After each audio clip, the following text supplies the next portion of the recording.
Bir, iki, üç. Tebrikler. Tebrik ederim. Çox sağ ol.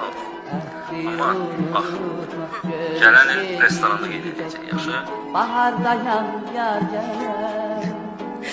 İstəmirəm də əziyyət çəkəsən.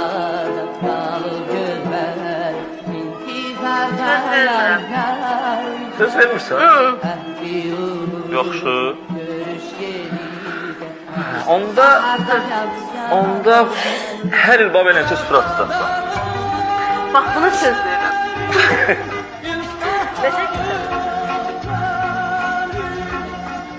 Ben sözüne her iltifat. Adın mübarek.